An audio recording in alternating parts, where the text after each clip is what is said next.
Hey everyone, Jason here. So glad that you can tune into Sea Road Online from wherever you are tuning in from. We're so grateful and thankful to have you. I'm coming to you from my living room across the country in Red Deer, Alberta.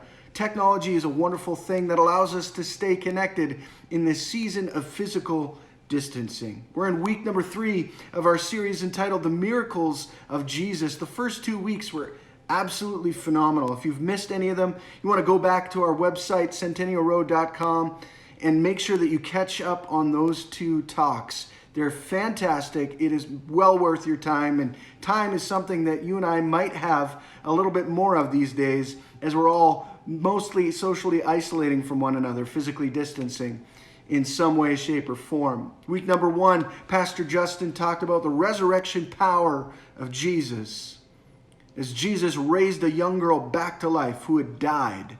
Amazing story, amazing implications for you and I today.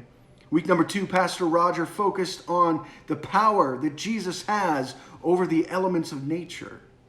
Really fantastic moment that you're going to want to be a part of, so make sure you catch up on those 2. This week number 3 is about deliverance. That's not a word that we use very frequently in our culture and society today. So what does it mean? Basically, the word deliverance means rescue. A few years ago, we were a family with only 3 kids at the time. We were out on vacation, away someplace. There was an outdoor pool. There were 3 kids. There were 2 adults. We were outnumbered, and we had a moment of rescue. Bonnie and Sadie, our oldest, were venturing out into the deeper water, enjoying some water play time. Me and our 2 sons were in the shallow water, and before I knew it, Cannon, our middle son at the time, was wading out into the water to go play with his mom and his sister. And before he knew it, the water was rising on him. First it went over his mouth, and then his nose, and then his eyes. And before he knew it, he was in over his head, literally and figuratively. Thankfully, I was nearby, and I was able to rescue my son from that moment. We have a great story to tell now, many years later. Sometimes you and I end up in one of those moments where we are literally or figuratively in over our head, and we need to be rescued. And so today, my goal is simply to highlight the power of Jesus to deliver you and I from whatever we are facing in the moment, whether that's an addiction, a problem of anxiety, mental health related challenges, work related challenges, financial related challenges, whatever it is. Jesus has the power to deliver us from that situation. If you got a Bible with you, I want to encourage you to flip with me to Mark chapter 5. We're going to be looking at verses 2 through 20. If you don't have a Bible with you, I want to encourage you to pick up your mobile device, go to your app store of choice, and download the app, YouVersion, YouVersion. It's a fantastic Bible reading app. You'll be able to navigate your way to the book of Mark and read for yourself what I'm going to highlight in these next few moments. Verse 2 begins like this. When Jesus climbed out of the boat, a man possessed by an evil spirit came out from a cemetery to meet him. This man lived among the burial caves and could no longer be restrained, even with a chain.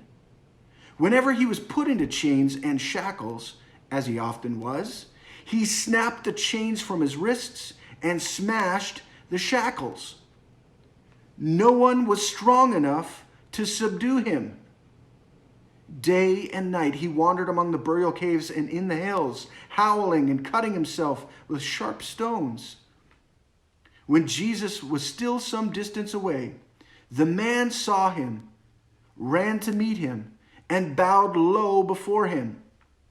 With a shriek, he screamed, "Why are you interfering with me, Jesus, Son of the living God Most High?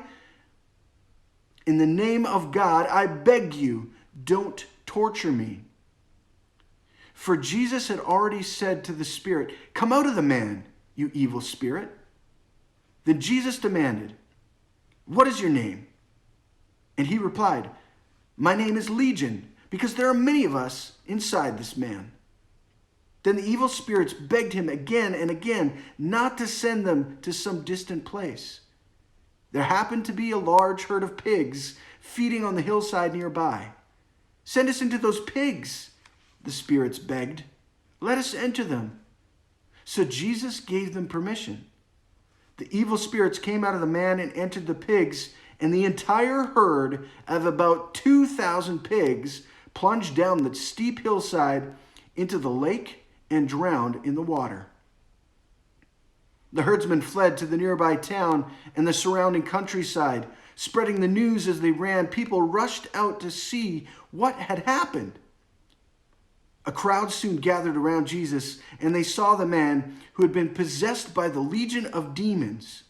He was sitting there, fully clothed and perfectly sane, and they were all afraid. Then those who had seen what happened told the others about the demon-possessed man and the pigs, and the crowd began pleading with Jesus to go away and leave them alone. As Jesus was getting into the boat, the man who had been demon-possessed begged to go with him. But Jesus said, "No, go home to your family and tell them everything the Lord has done for you and how merciful he has been." So the man started off to visit the 10 towns of that region and began to proclaim the great things Jesus had done for him. And everyone was amazed at what he told them. This story's got two major parts, two acts, if you will. Act 1 is entitled Delivered From. Imagine this moment. You are one of Jesus' friends. You're in a boat with him. You've just seen him calm the storm, speak to the wind and the waves, and they obeyed him.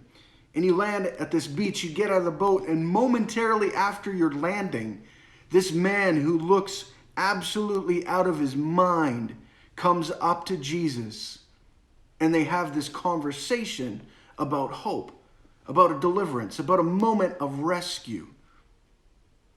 This intense scenario is unfolding right before their eyes, and they are experiencing, as friends of Jesus, the power that Jesus has over the nature, over life and death, and over the evil spirits that exist in our world.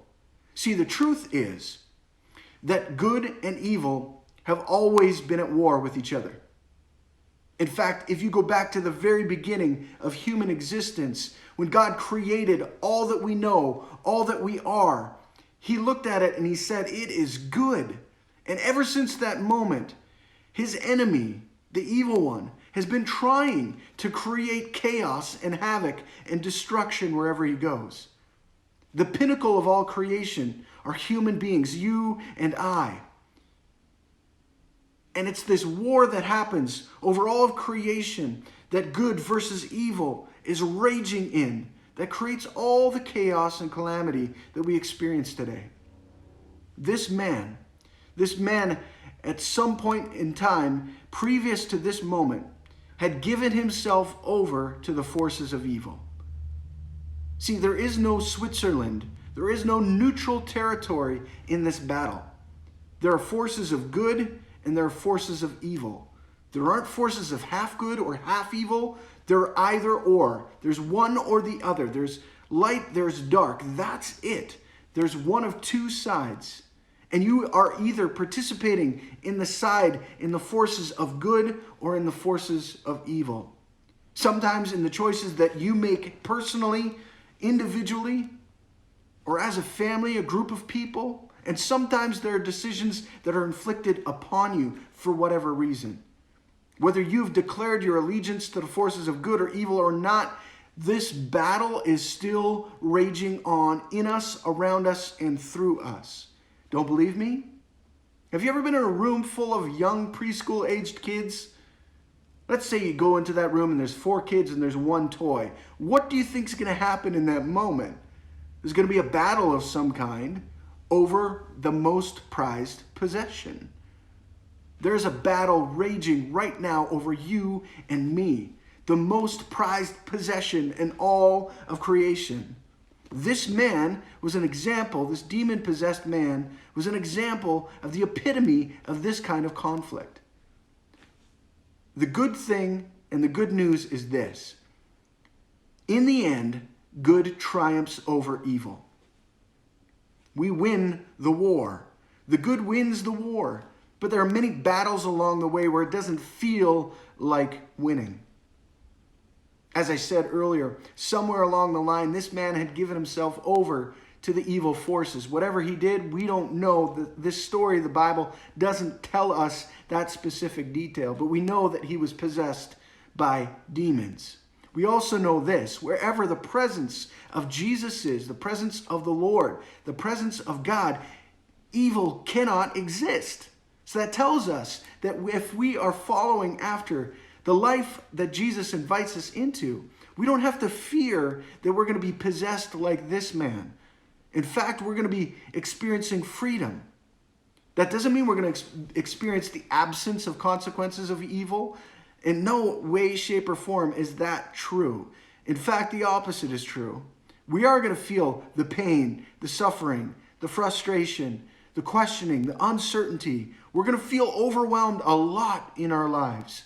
But the truth is that good will triumph over evil every single time, in the right moment and in the right way.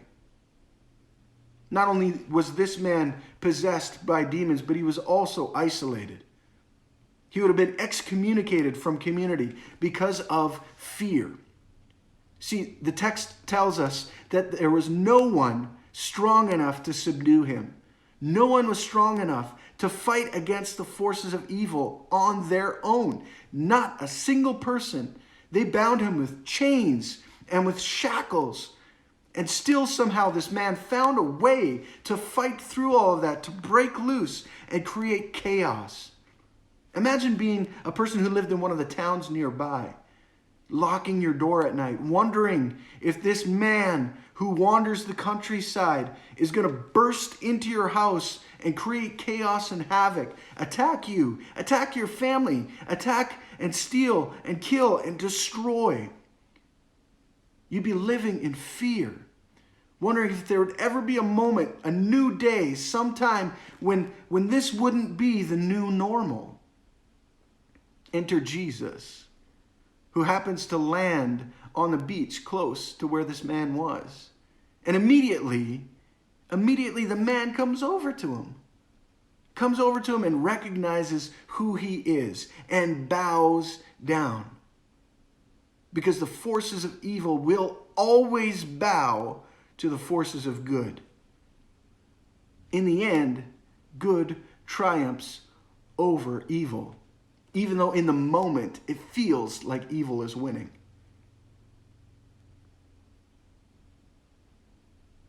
This man who's possessed, the demons inside him cry out and say, "Don't send us away. Allow us to go into this herd of pigs that's close by. Don't just eradicate us or torture us." And so Jesus relents and allows him to do that. And then evil does what it always intends to do: kill, destroy, and create chaos.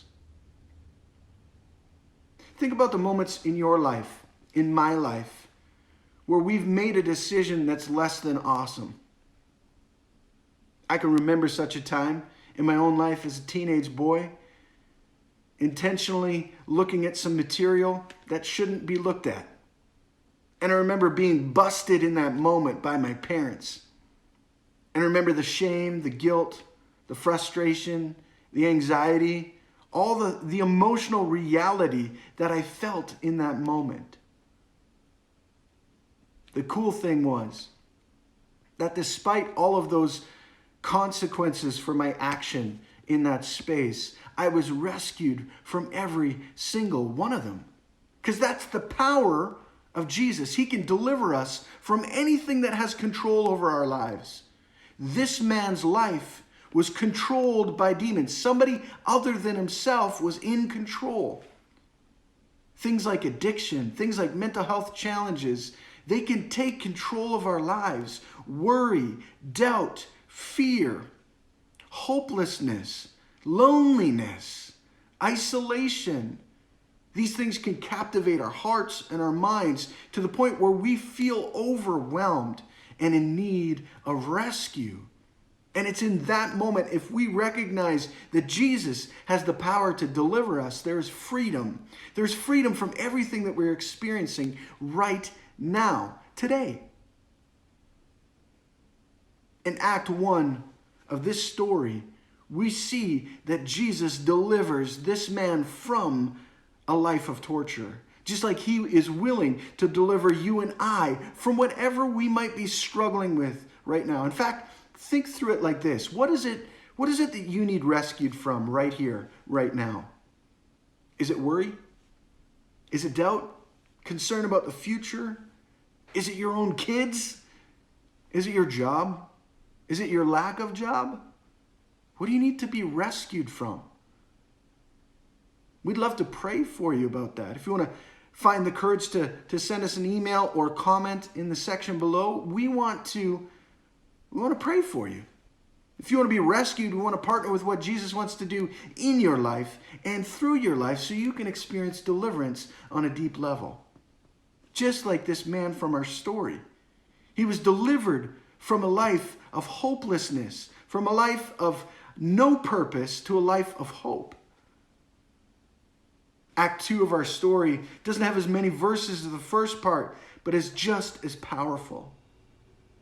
In verses 18, 19, and 20 from this chapter, we find the impulse, the overwhelming sense of gratitude that this man has for what he just experienced through the power of Jesus.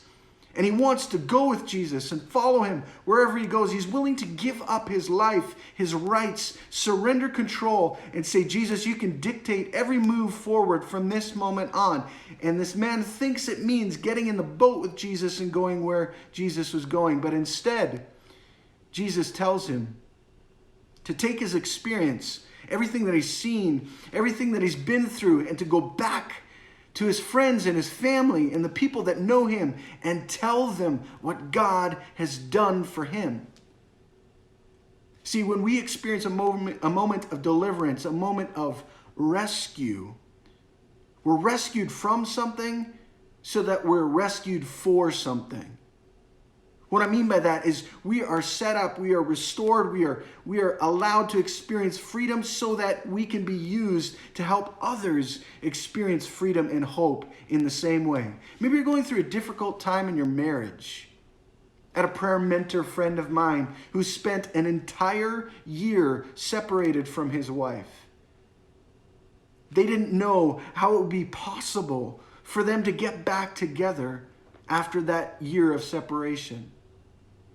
But by God's grace and mercy and power, both he and his wife were willing to surrender their present and their future to him, and he restored the relationship only a year later. Lots of ups and downs, lots of hopes and dreams, lots of hurts and celebrations, and God worked a miracle in their life by delivering them from a life of separation to a life of togetherness. And now their story inspires so many other couples who are going through tough challenges. Whatever pain, whatever question, whatever concern you're facing right now in this moment, if you allow God to rescue you, he's going to use it as an opportunity for you to help rescue other people alongside of him and what he wants to do in their lives. We are delivered from something so that we can be delivered for something.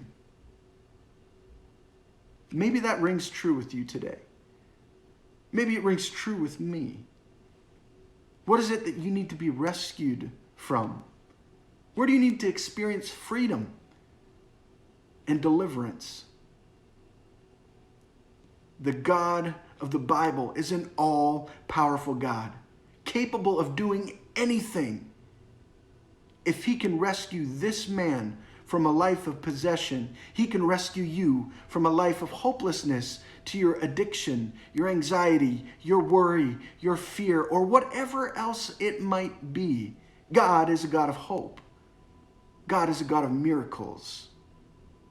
And the miracles of Jesus remind us that there is a better tomorrow, even if today feels heavy and dark. I want to encourage you to reach up Start there. Reach up. Ask Jesus to do the impossible in your life. Then I want to encourage you to reach out. Reach out. Tell somebody. Comment in the section below. Send us an email. Reach out to a family member, a friend member. Say, this is my struggle. This is my addiction. This is where I need to experience the miracle working power of Jesus to be delivered. And then reach in. Be patient with yourself. It's a process. It's a journey.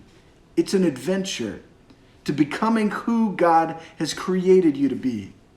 The miracle working power of Jesus is alive today and available to you and me if we would only reach up, reach out, and reach in.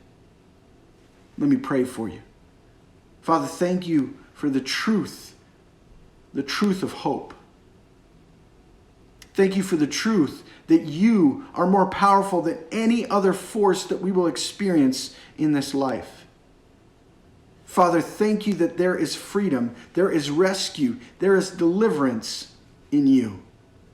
For anyone who is tuning in that needs those things to spring forth life in their world, I just ask and pray that you'd meet them in the middle of their need. Remind them of who they are and invite them to experience hope. For anyone who does not yet know you, would they find the courage to explore who you are and find meaning and purpose in a life lived for you. And Father, I ask for the forces of evil that are trying to kill and destroy and maim and create chaos and fear, that you would subdue them, that you would be victorious in every moment of every day, because that is who you are. We pray this in your name. Amen.